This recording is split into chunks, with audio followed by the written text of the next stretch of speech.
Amigo and an icy girl decided to meet. He realized she could do more than just ride the beat. He tried his best to sweep her off her feet, but it was soon revealed why she sent him back to the streets. Let's discuss.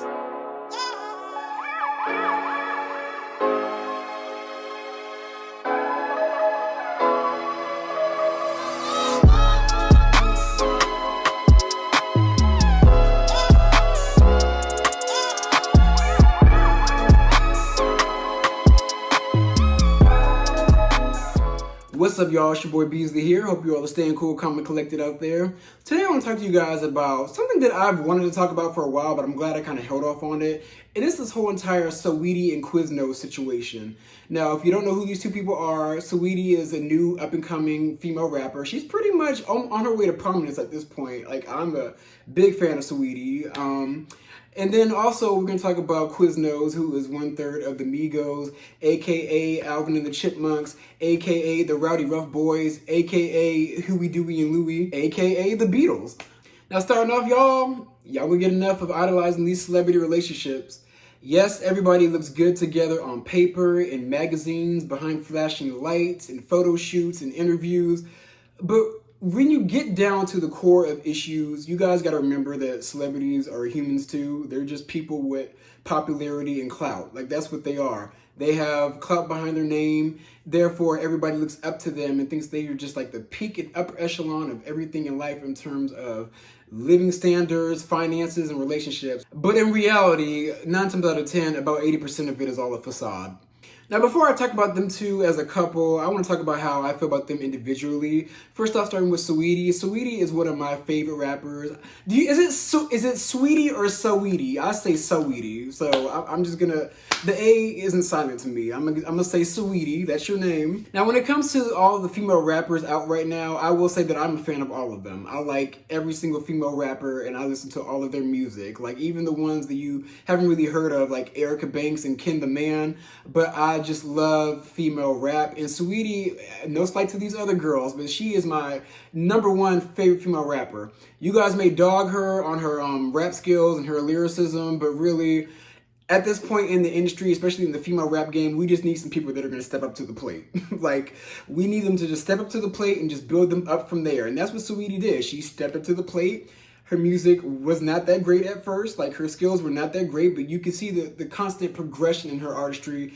And like, you can see the constant elevation in her craft. Now, when I say this is no shade to the other female rappers, but outside of rapping about sucking, fucking, and scamming, Saweetie actually raps about things of substance, like owning investment properties, having your own money, having your own brand and business, just having like a lot of self-worth, being confident. Like, she's like team confidence and women really getting out there and getting their own. Aside from her also rapping about being a bad bitch and having bundles, like, Saweetie, in my opinion, out of all the girls, is like more multifaceted. Correct me if I'm wrong, it's just my opinion, it is what it is.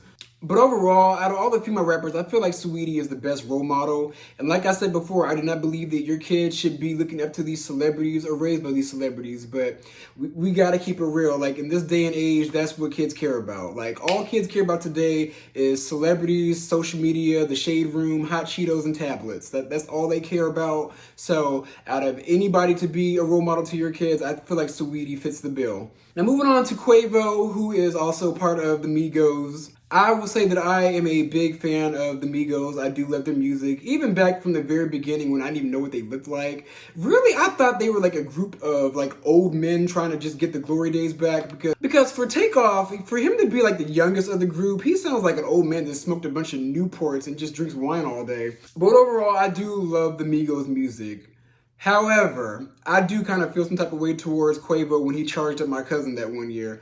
Now, this is going to be a mini story time. I wish I had my cousins here to tell it, but I feel like being a messy bitch today, so I'm going to go ahead and discuss it for them. So this was back in, I want to say, either 2017 or 2018. Everybody, this was like during like the Cinco de Mayo weekend. They came out here for the Cinco de Mayo fest. I think they were like top billing. I think it was like their concert. I don't remember. Like, that day was just a huge blur. Like, we were at Prospect Park for over 8 hours. Well, I was there for over 8 hours. They stayed even longer. I decided to leave. Like, we were there from sun up to sundown. But my one cousin, we're going to call him Nate. He stayed at the Hotel Derek because he came from out of town.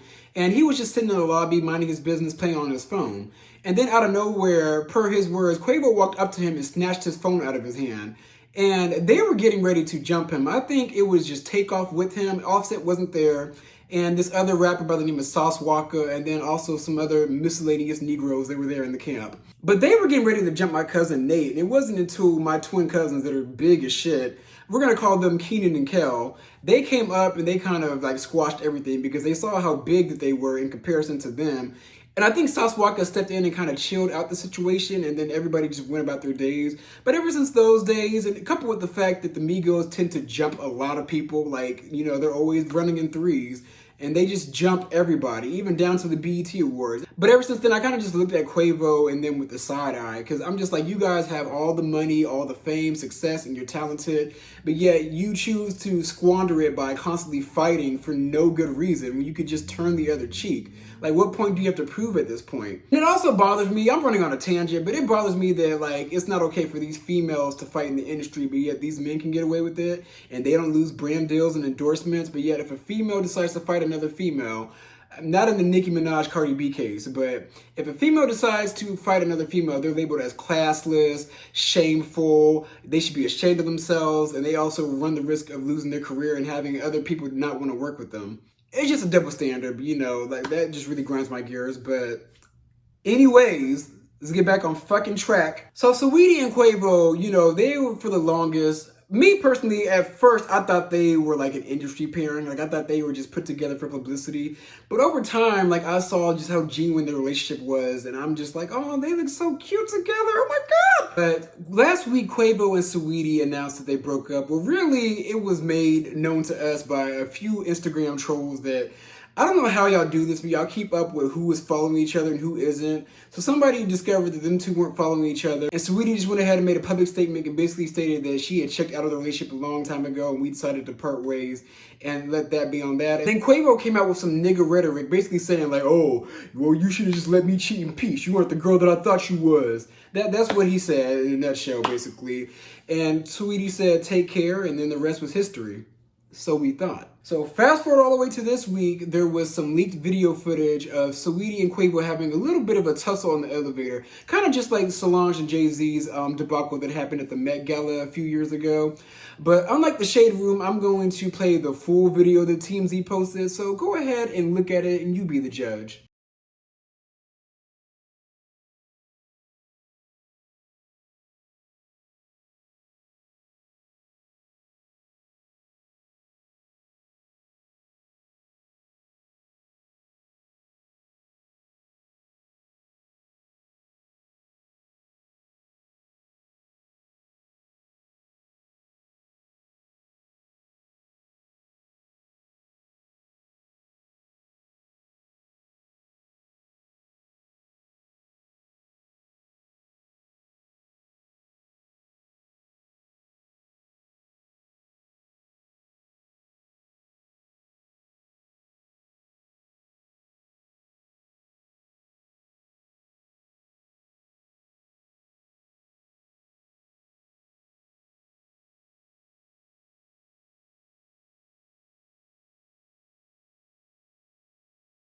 So in this video, you see Saweetie swing on Quavo, and then Quavo kind of like they were fighting over this Call of Duty box.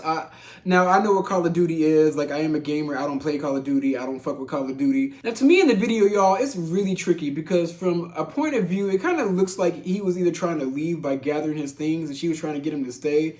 But at other point of view, kind of feels like that they were just fighting over something, and maybe she was holding on to one of his items that was important to him because you niggas do love you some Call of Duty. And it seems like the video game was more important than her safety because I didn't like the fact that he just left her on the floor like that. Like, she clearly looked like she had like the wind knocked out of her and she was just like sitting there. And the only thing that he did was look in the camera and he looked very guilty. He was just like, oh, damn, this is about to be something. And then you see a man try to get on the elevator, but he kind of just stares at them and just doesn't get on because he can tell that something's going down. But overall, y'all, this whole elevator situation, like, I hate to say this, I really do, because I am pro-woman. I love women. It pains me to say it, but there is just not enough evidence to label Quavo as an abuser. Now, we do know that something happened before that whole entire issue on the elevator, but until In my opinion, until Saweetie comes out and says that that man beat my ass, I'm not going to label Quavo as an abuser. Like, y'all, we have to look at things from different points of view. Like, we have to assess a whole entire situation before we just go ahead and write off somebody and cancel them for something that they probably didn't really do. Some people label this as a publicity stunt. At first, I thought that way because they do have music coming out. However, neither one of them would benefit from that because from what I heard, they were trying to take legal action against the both of them. So I feel like them two are doing their best to not address it. They both did come out and neither one of them said that they were abusing each other. But overall, until either one of them comes out and says that they were being abused, I think that we should just let this play out the way it's going to play out or let it die if it dies. But Quavo, lastly, my message to you is you cheated on this girl repeatedly. And you gave her money, you gave her cash, you gave her properties, you gave her bundles just to keep her happy. You gave her all these Birkins, all this merchandise, all these cars that who knows if you could even really afford. You gave her all these treasures, but all you had to do was love this girl for free. That's all you had to do. But Quiznos, all you had to do was just be faithful for free. In the words of Jennifer Lopez, her love doesn't cost a thing. But those are my views, so be sure to like, comment, and subscribe, and I'm going to come at you guys with some more content.